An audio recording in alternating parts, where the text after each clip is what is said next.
Les invito a buscar en sus Biblias, en la carta de Pedro, vamos a mirar juntos la primera carta de Pedro. El tema tiene que ver los sufrimientos y la esperanza que tienen los hijos de Dios. Esta carta, la carta de Pedro, fue escrita en preparación, en ánimo, porque Pedro anticipa la persecución que vendría. Esta persecución duró casi 4 siglos. Hasta el año 300, los creyentes, los hijos de Dios, fueron perseguidos por su fe. Y Pedro ve esto y prepara el ánimo de los creyentes al escribirles que las aflicciones, los momentos, las pruebas que ellos enfrentan solamente son un poco de tiempo y Dios está trabajando en sus vidas. El propósito de Pedro en esta sección es poner en perspectiva la salvación cristiana. Si tienes abierta tu carta en Primera de Pedro, en el capítulo 1, dice el verso 5 que sois guardados por el poder de Dios mediante la fe para alcanzar la salvación que está preparada para ser manifestada en el tiempo postrero. En verso 6, en los cuales vosotros os alegráis, aunque ahora por un poco de tiempo, si es necesario, tengáis que ser afligidos en diversas pruebas. Pedro está escribiendo a creyentes que en ese momento están pasando por dificultades, a pesar de que fueron rechazados por el mundo, son elegidos por Dios y ellos están enfrentando pruebas y dificultades. Es interesante ver en el verso 8, ¿a quién amáis? Dice, hablando de Cristo, sin haberle visto, en quien creyendo, aunque ahora no le veáis, os alegráis con gozo inefable y glorioso, y obteniendo el fin de vuestra fe, que es la salvación de vuestras almas. Pedro le escribe a creyentes que ya tienen una salvación, pero como estudiábamos anteriormente, la salvación tiene un tiempo, 3 tiempos. Dios ya me salvó de la pena del pecado, me salva del poder del pecado y un día en el futuro me salvará de la presencia del pecado. Y estos creyentes, por su fe en Cristo, estaban sufriendo, pasando momentos difíciles. Y lo que Pedro les va a decir ahora, tengan presente esto, que la salvación que ustedes tienen, el regalo que ustedes tienen, la gracia que ustedes tienen, no es solamente plan de ahora. Dios comenzó a tratar con ustedes, trazó un plan de salvación desde el pasado. Y observa conmigo en Primera de Pedro, que es la porción de hoy, el versículo 10, observa lo que Pedro dice acerca de la salvación que esos creyentes tienen. Los profetas, dice el verso 10, que profetizaron de la gracia destinada a vosotros, dice que inquirieron diligentemente e indagaron acerca de esta salvación. Observa el verso 11. Escudriñando qué persona y qué tiempo indicaba el Espíritu de Cristo que estaba en ellos, el cual anunciaba de antemano los sufrimientos de Cristo y la gloria que vendría tras ella. Observa el verso 12. A estos se les reveló que no para sí mismos, sino para nosotros administraba las cosas que ahora os son anunciadas por los que os han predicado el Evangelio por el Espíritu Santo enviado del cielo, cosas en las cuales, observa el verso final, anhelan mirar los ángeles. Estos extraordinarios versículos nos declaran lo siguiente. Presta atención, resumen de estos versículos, porque considero que estos 3 versículos tienen una profundidad teológica tremenda y que nos dan a nosotros una seguridad para descansar en la salvación tan grande que Dios nos ha dado. Los profetas del Antiguo Testamento no siempre entendieron sus profecías inspiradas acerca del futuro del Mesías. En el Antiguo Testamento ellos escribieron, hablaron acerca del Mesías, pero no entendieron gran parte de lo que ellos decían. Segundo, cuando procuraron saber, se les dijo que las predicaciones serían solo entendidas en una fecha posterior, es decir, en el tiempo del Nuevo Testamento. Tercero, nuestro Señor se refirió a esto durante su ministerio terrenal, mientras hablaba con sus discípulos. Les dijo en Mateo capítulo 13, verso 17, porque de cierto os digo que muchos profetas y justos desearon ver lo que veis. ¿A quiénes estaban viendo los discípulos? A Cristo. Pero los santos del Antiguo Testamento que lo vieron de lejos desearon entender qué tiempo, en qué momento sabían que era la persona de Mesías. Porque de cierto os digo que muchos profetas y justos desearon ver lo que veis y no lo vieron, y oír lo que oís y no lo oyeron. Debemos notar al verso 11 que todas las profecías bíblicas concernientes al Señor Jesucristo se resumen en esta corta frase: los sufrimientos de Cristo y qué más, y las glorias que vendrían tras ella. Rápidamente, al mirar estos 3 versículos preciosos, profundos, quiero que consideremos algunas verdades que obtenemos de esta porción. Verso 10, en primer lugar, observa conmigo los predicadores del pasado. ¿Quiénes fueron los que anunciaron esta verdad? ¿Quiénes fueron los que anunciaron esta venida del Mesías? Esto es interesante. Cuando nosotros tomamos el Antiguo Testamento y luego vemos la vida de Jesús, no más de 33 años y medio, se cumplen en Jesús cerca de 300 profecías del Antiguo Testamento que ningún otro personaje en toda la literatura religiosa universal que hay se puede cumplir. Observa, los predicadores del pasado. ¿Quiénes fueron? Los personajes en primer lugar. Estos personajes recibieron la inspiración. El verso 10 dice lo siguiente: los profetas que profetizaron de la gracia destinada a vosotros, dice que inquirieron diligentemente, indagaron acerca de esta salvación. Lo primero que observamos acá son los profetas que profetizaron. Un profeta fue el varón de Dios, llamado así en el Antiguo Testamento. Los voceros de Dios eran el instrumento audible por el cual Dios entregaba un mensaje a la nación de Israel. Fueron hombres escogidos, separados por Dios, quienes recibieron el mensaje del corazón de Dios y llevaron ese mensaje al corazón de los hombres. De hecho, es interesante lo que dice el escritor a los Hebreos en el capítulo 1, versículo 1. Dice que Dios, habiendo hablado muchas veces, la expresión muchas veces significa de forma fragmentada, parte a parte, poco a poco. De esta forma, Dios en el pasado vino hablando, vino entregando su revelación, vino entregando su voluntad a los hombres. Dios habiendo hablado muchas veces, y agrega algo interesante, de muchas maneras. Es decir, que estos profetas recibieron una voz audible, vieron una señal, escucharon una voz, fueron llevados al futuro en un éxtasis, muchos medios o formas en las cuales Dios entregó su mensaje. De hecho, a veces Dios utilizó la suerte, utilizó la piedra del sumo sacerdote, que eran el Urim y el Tumim, para discernir la voz de Dios. Dios habiendo hablado muchas veces y de muchas maneras, y agrega algo interesante, en otro tiempo por los profetas, a los padres por los profetas. Ahora, no todos estos personajes que recibieron la inspiración divina, no siempre entendieron todo lo que ellos escribían. Mira, dice Pedro lo siguiente: los profetas que profetizaron de la gracia destinada ¿a quién? A vosotros. En el contexto inmediato, estos creyentes que están sufriendo, que tienen persecución, que son burlados, que se burlan de ellos por su fe, Pedro dice: a ustedes les escribieron ellos. Y escribieron acerca, dice, de la gracia destinada a vosotros. Es decir, de aquella gracia que ellos tienen, de aquel regalo que ellos han recibido de parte de Dios. La gracia incluye toda la obra divina a favor del ser humano. Solo un versículo para reafirmar el concepto de gracia. Si tú estás con tu Biblia en Primera de Pedro, observa el capítulo 3, verso 7, que Pedro corrige, enseña sobre la relación matrimonial y observa el concepto de gracia. Vosotros, maridos, igualmente vivid con ellas, ¿cómo? Sabiamente, dando honor a la mujer como a vaso frágil y como a coherederas ¿de qué?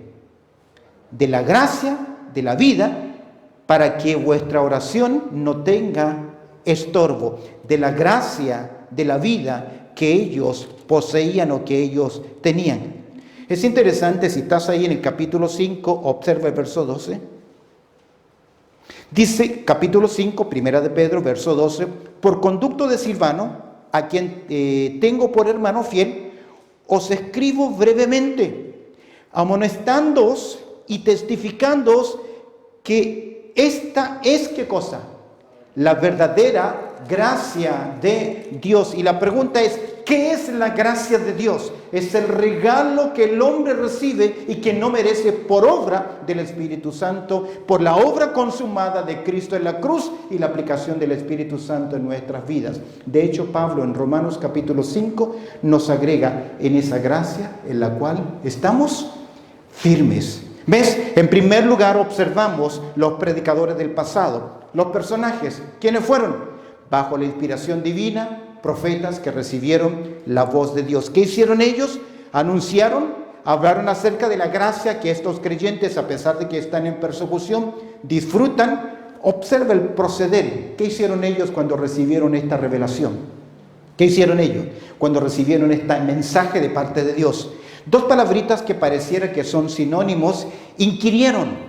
Esta palabra significa investigar, intentar sacar a la luz. Inquirieron ¿cómo? Diligentemente, y agrega otro sinónimo, indagaron acerca de esta salvación. ¿Qué hicieron ellos? Trataron de entender de quién se hablaba, en qué momento, cuándo se cumpliría.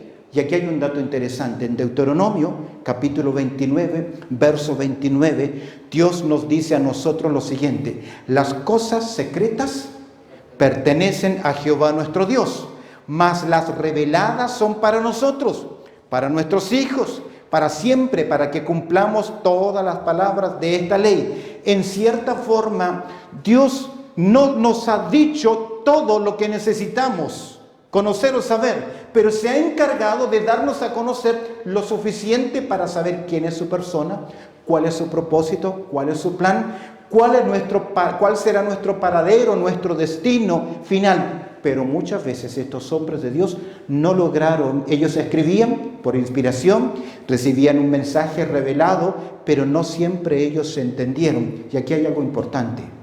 Dios fue hablando poco a poco en su palabra. Por eso los teólogos dicen que el plan de salvación se va desarrollando a través del tiempo. Nosotros sabemos que la salvación siempre es por gracia, siempre es por fe y siempre es por sangre, un sacrificio. Pero hoy nosotros entendemos lo que llamamos el plan de salvación. En cierta forma, estos hombres que fueron los personajes inspirados, el proceder de ellos fue tratar de indagar, de entender, de comprender algo que para usted y para mí hoy es tremendamente fácil. Si yo le pregunto, ¿cómo una persona puede ser salva? ¿Qué es la respuesta? Creyendo en Cristo Jesús. ¿Creyendo qué? En su obra. Hoy nosotros somos una generación tremendamente privilegiada, pero también muy responsable. Tenemos la revelación de Dios completa y mucha historia de investigación. Hoy nosotros tenemos la teología histórica, la teología sistemática, la teología doctrinal, la teología dogmática, la teología práctica, que son estudios que se hicieron a través de la historia del cristianismo y que usted y yo hoy entendemos con completa cabalidad. Si no la entendemos es porque no hemos dedicado tiempo a estudiar la palabra del Señor. Los predicadores del pasado, profetas, que indagaron, investigaron, buscaron y no siempre supieron, no siempre entendieron. En segundo lugar, pero Pedro nos dice, eso que ellos no entendieron, ustedes lo conocen porque es la gracia que fue manifestada a ustedes. Observa el propósito de los profetas del pasado. Al observar el verso 11 que dice, escudriñando, mira, esto es los profetas, en el pasado escudriñando qué persona y qué tiempo indicaba el Espíritu de Cristo que estaba en ellos, el cual anunciaba de antemano los sufrimientos de Cristo y las glorias que vendrían tras ello. Esta salvación que Cristo ha traído para nosotros con su muerte y su resurrección fue objeto de atención de los profetas del pasado. Dice el texto que ellos escudriñaron, buscaron, intentaron entender estos misterios, pero para nosotros no es difícil. ¿Sabes por qué? Porque tenemos el monte de la Calavera y tenemos el monte de los Olivos, porque tenemos la cruz y tenemos la tumba vacía. Cosas que ellos en su momento no entendieron. Observa el foco de la profecía. ¿De qué hablaron ellos? ¿De qué hablaba su profecía? La obra del Mesías. Dice que ellos escudriñando. Es un esfuerzo de investigación, un trabajo delicado, meticuloso. Investigaron, oraron, leyeron, preguntaron a Dios, quisieron saber más. ¿Qué persona y qué tiempo indicaba? Observa, el Espíritu de Cristo que estaba en ellos. ¿Quién es el Espíritu de Cristo que estaba en ellos? No es otro que el mismo Espíritu Santo. El texto griego es interesante, no aparece la palabra ¿qué persona? Porque ellos sabían quién era la persona. Ellos sabían que indagaban acerca del Mesías, porque hay una dualidad que ellos no pueden entender. ¿Cómo es posible que haya un Mesías que reine, pero que a la vez sea el siervo sufriente de Jehová? Ellos no pueden conciliar en su mente que el Mesías hable del león de la tribu de Judá y a la vez sea el Cordero de Dios. Ellos no pudieron conciliar. Indagaron, pensaron, el cual anunciaban, dice ellos, de antemano. ¿Qué anunciaban? ¿Qué anunciaron? Los sufrimientos de Cristo. En otras palabras, la muerte de Cristo. No fue fácil para ellos entender Isaías 53, el siervo sufriente. Con Isaías capítulo 11, el reino del Señor, su Mesías triunfante y que reinaba. Recuerda cuando Jesús le dice a sus discípulos, especialmente a Pedro, que él tiene que ir a Jerusalén y morir. ¿Cuál fue la reacción de Pedro? No, Señor, que esto no te acontezca. ¿Por qué? Porque la teología hebrea acerca del Mesías era imposible que su rey tuviese que sufrir. Pero Pedro ya lo había. Los profetas del pasado, a pesar que recibieron ese mensaje, ellos no lograron conciliar en su mente. ¿Qué cosa? Dice Pedro, los sufrimientos de Cristo y qué más. Y las glorias que vendrían tras ellas, la tumba vacía. El precio que el Señor Jesucristo pagó por los suyos, la iglesia, la cruz y la tumba vacía, el cordero y el león, para nosotros no son complejidad. Observa conmigo lo que ocurre con los discípulos del Señor después de la crucifixión de Cristo, camino a Emaús. En Lucas capítulo 24, verso 25 y el 44, tenemos acá un cuadro interesante. Mira, entonces, estos discípulos que ya iban de regreso, contentos por los 3 años de ministerio, 3 años y medio con Jesús, pero desilusionados porque todo se había acabado. Aún ellos que no entienden. Mira, entonces Jesús les dijo, oh insensatos y tardos de corazón para creer todo lo que los profetas ¿qué? Han dicho. Los profetas lo dijeron. El mismo Isaías 53 que habla acerca de los sufrimientos y la muerte del Cordero de Dios, también nos dice que verá su fruto, resurrección, y quedará satisfecho. Al mirar Salmos 23, 24, vemos la obra consumada y el triunfo del Mesías. Entonces Él les dijo, oh insensatos y tardos de corazón, para creer todo lo que los profetas han dicho. Verso 44, y les dijo, estas son las palabras que os hablé estando aún con vosotros. ¿Qué palabra les habló? Que era necesario que se cumpliese todo lo que está escrito de mí en la ley de Moisés y los profetas, y también ¿qué? En los salmos. Los predicadores del pasado, el propósito del pasado, ¿cuál era? Anunciaban de antemano las glorias que vendrían tras ello. Luego que Jesús dice, Padre, consumado es. Y cuando el Señor Jesucristo finalmente asciende al cielo, Pablo nos deja ver un cuadro en Filipenses capítulo 2, verso 8 al 11, de lo que ocurre cuando el Señor Jesucristo se presenta ya de regreso después de la obra consumada. ¿Qué dice? Que el Padre, ¿qué hizo? Lo exaltó hasta lo sumo y le dio un nombre que es sobre todo nombre, para que en su nombre se doble toda rodilla y toda lengua confiese de lo que están arriba en la tierra y debajo de la tierra.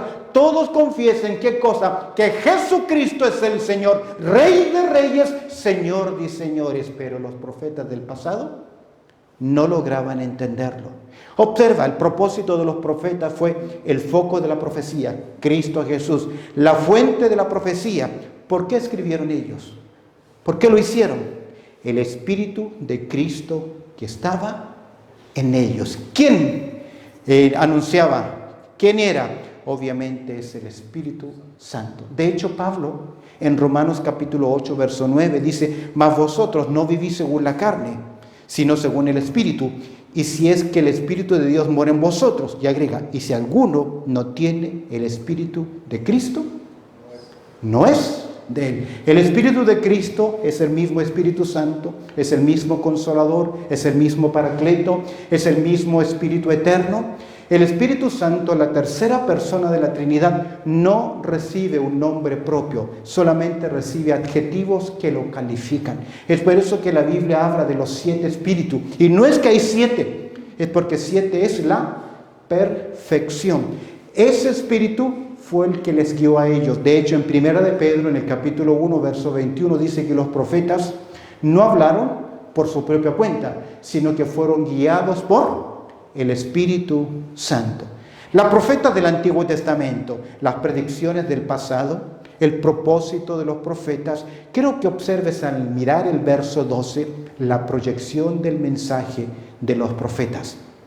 Dios comunicó de forma muy variada su mensaje en el pasado y usó los profetas.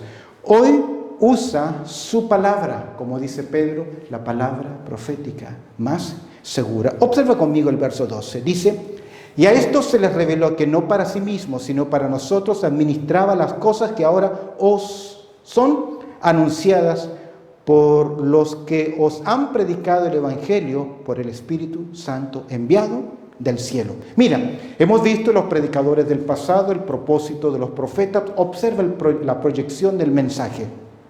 A estos, ¿quiénes son estos? Los profetas, los instrumentos del pasado.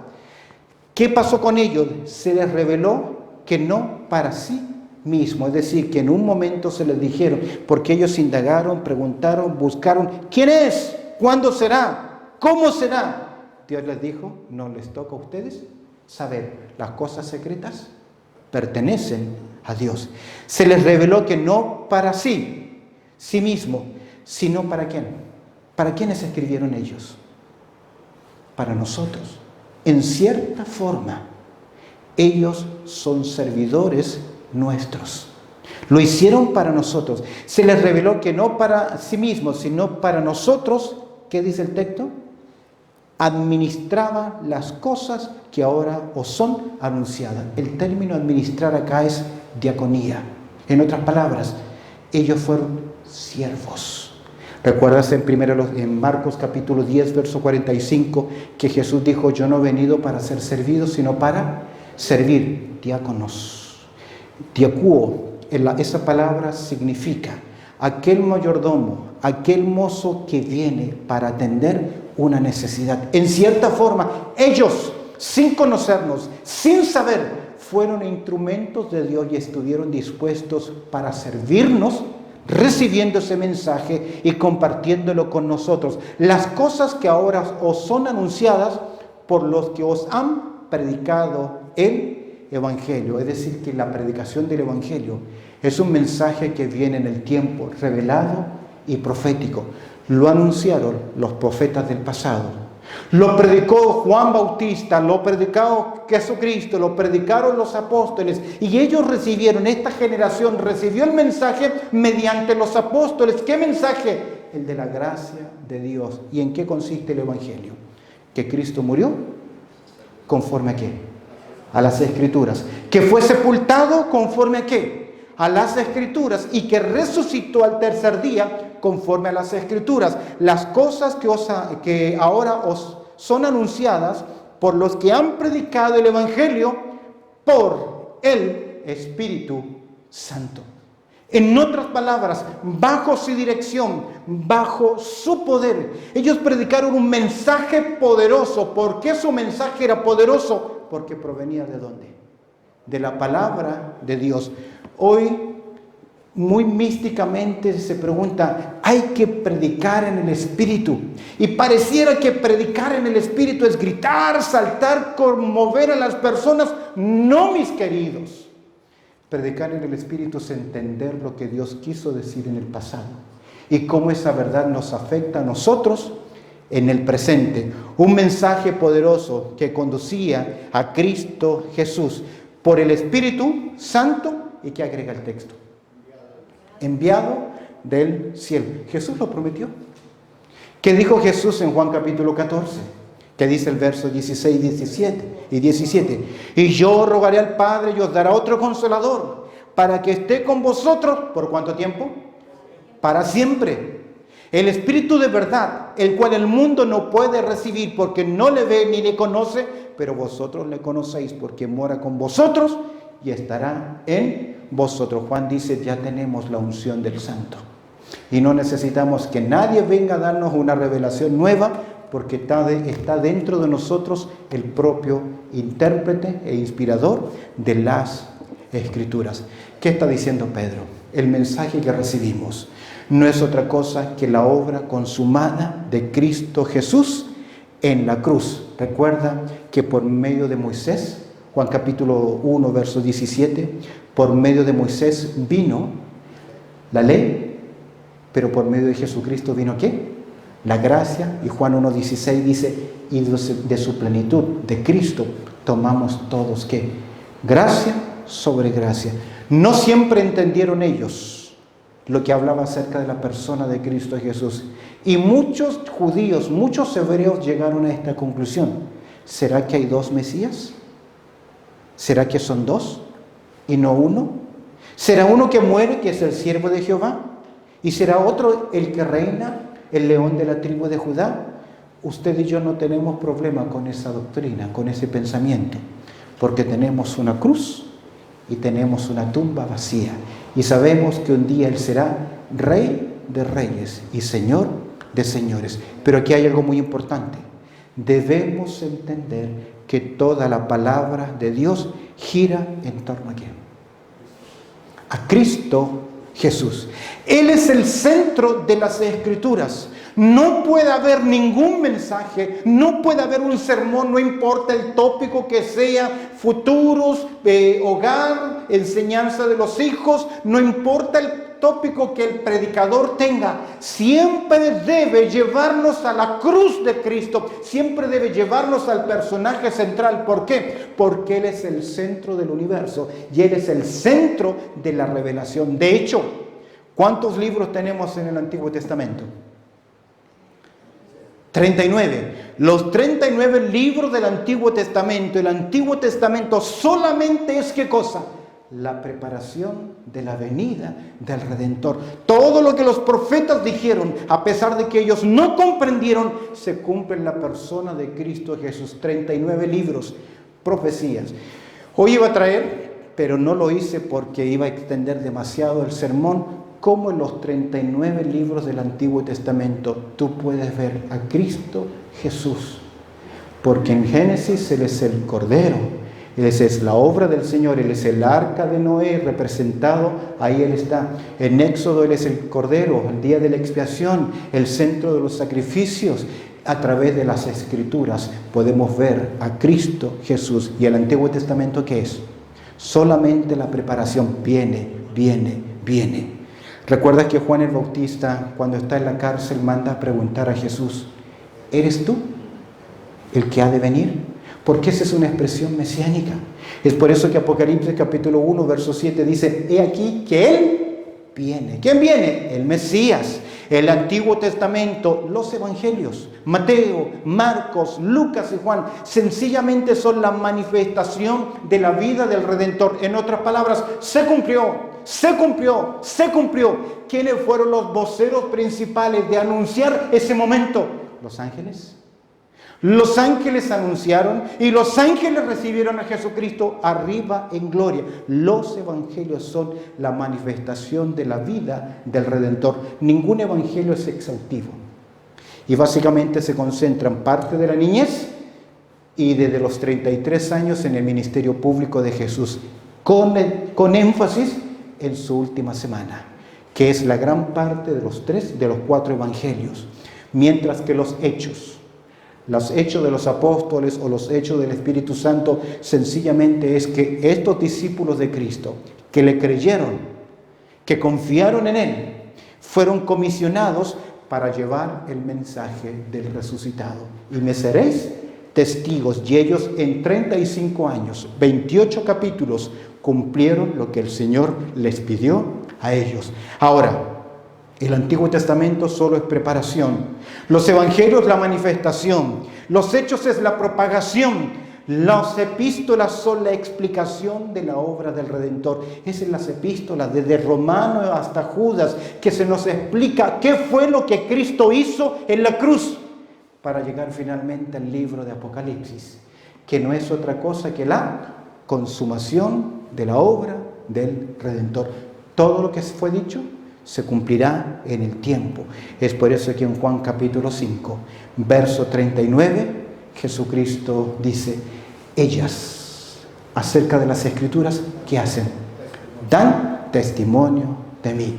Lo que los santos del pasado no entendieron, estos discípulos de Cristo, a quien Pedro les estaba escribiendo, que están bajo sufrimiento, que están bajo prueba, son tremendamente bendecidos porque tienen la gracia de Dios en sus vidas. Una salvación de la pena del pecado, ya la tienen. Una salvación del poder de pecado, ya lo disfrutan. Y anticipan un día la salvación de la presencia del pecado, cuando el cuerpo de todos los creyentes sea transformado y hecho conforme a la imagen de Cristo Jesús.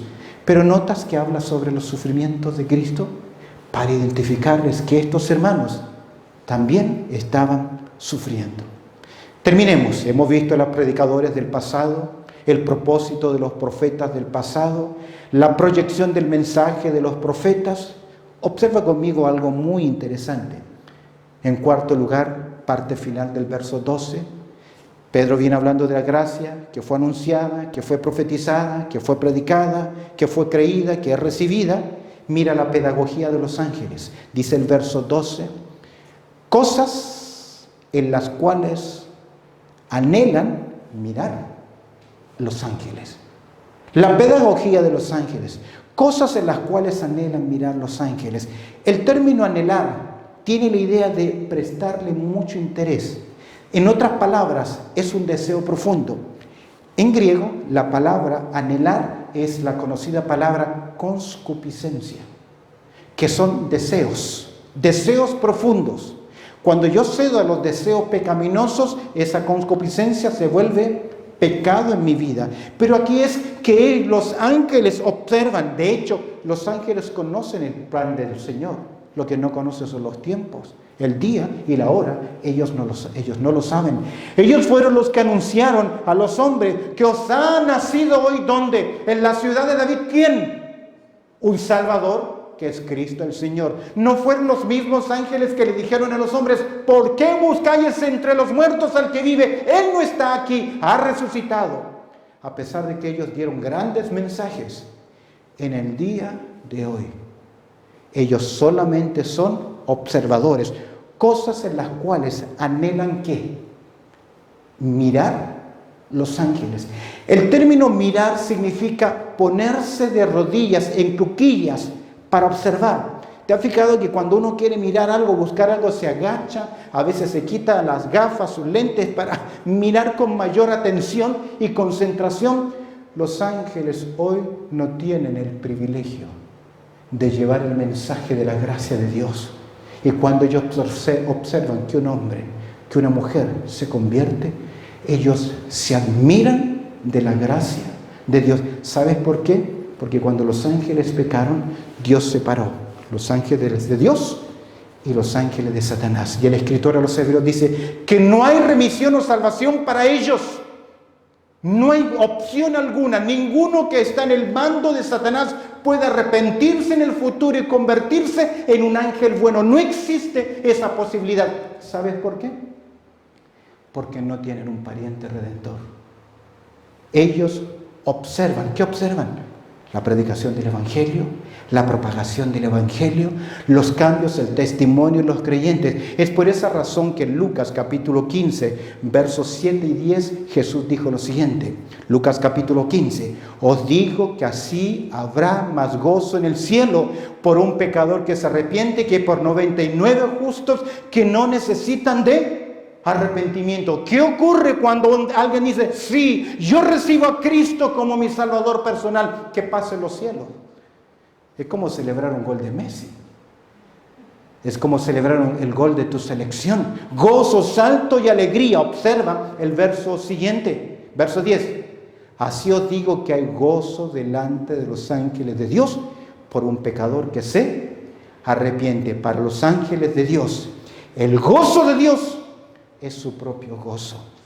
Los ángeles están considerando y conociendo a través de tu persona, a través de mi persona, la multiforme gracia y sabiduría de Dios. Observa Efesios capítulo 3, verso 10. Hablando de los creyentes, hablando de la iglesia, hablando de tu testimonio, de tu historia, de mi historia. Efesios capítulo 3, verso 10. Para que la multiforme sabiduría de Dios sea ahora dada a conocer. ¿Por medio de quién? De la iglesia. ¿A quiénes? Principados, potestades, en los lugares celestiales. Qué increíble pensar que usted y yo hoy somos instrumentos pedagógicos de los ángeles. Pero mi pregunta es, ¿qué lección le estoy dando yo con mi vida a los ángeles? Porque ellos observan, ellos anhelan. Mensaje que fue anunciado por los hombres y que en esta generación, en esta dispensación, Dios no les ha dado el privilegio a ellos. Ellos no pueden llevar el Evangelio como lo llevas tú y lo llevo yo. Ellos no pueden cantar. Yo cuestiono si cantan o no cantan los ángeles. No estoy convencido que cantan. Pero aunque ellos canten, ellos no pueden cantar el cántico que tú y yo cantamos, que es el cántico de los redimidos, porque nunca estuvieron perdidos, nunca estuvieron solos, con la condenación encima. Pero usted y yo vivimos en esos años de oscuridad, de pecado, y usted y yo sabemos cuánto el Señor nos ha perdonado y la gracia que el Señor nos ha dado. Es por eso que distintivo del pueblo del Señor es, y puso en mi boca, ¿qué cosa? Cántico nuevo. Es por eso que es tan difícil para nosotros reunirnos o no poder reunirnos con los hermanos en congregación, porque por ahora no pueden cantar. Y casi es imposible una adoración si no lo expresamos cantando. Yo sé que hay hermanos que nos explican, hay otras formas de adorar, pero en esencia la forma de adorar al Señor es, puso en mi boca un cántico nuevo, frutos de labios que confiesen su nombre. Conclusión. Tenemos un evangelio que fue anunciado por los profetas, proclamado por los apóstoles. El Espíritu Santo inspiró a los profetas y el Espíritu Santo llenó de poder a los apóstoles para ser proclamadores, para proclamárnoslo, para anunciarlo a nosotros. Ahora, nosotros somos ahora responsables de darlo a conocer a todo hombre, el Evangelio de la gracia de Dios. ¿Qué vamos a hacer? Cosas que los profetas no entendieron y que tú y yo comprendemos. Cosas que los ángeles anhelan, observan, pero no pueden hacer. Tú y yo somos responsables. Pablo dice en Romanos capítulo 10, ¿cómo creerán sin haber quien les predique? ¿Y cómo creerán si no se les anuncia el Evangelio? ¿Y cómo no predicarán si no fueran enviados? Marcos capítulo 16, verso 15, sencillamente nos dice, Él les dijo, id por todo el mundo. ¿Y qué? Y predicad el Evangelio a toda criatura. Tal vez hoy quien me está viendo, oyendo, ¿eres salvo? ¿Has reconocido a Cristo como tu Salvador personal? Él es el centro del mensaje. Él es la persona de salvación. En sus manos y bajo su cuidado estamos seguros. Hermano, hermana, tú que nos estás viendo tal vez en la comodidad de tu hogar, pregunta, ¿vas a seguir siendo un testigo mudo, silencioso? Los ángeles anhelan poder llevar a una persona a los pies de Cristo, pero no lo pueden hacer, porque tú y yo somos responsables de ir y predicar el Evangelio. Bendito Padre Celestial, te damos gracias, Señor, por tu amor, por tu cuidado, por lo bueno que tú eres. Y, Señor, te agradecemos porque nos has dado este privilegio de ser tus hijos y, Señor, celebrar tu presencia. Te agradezco, Señor, y te pido que tú añadas, Señor, tu bendición, tu gracia y la aplicación a lo que hemos considerado en el día de hoy. En Cristo Jesús oramos. Amén y amén.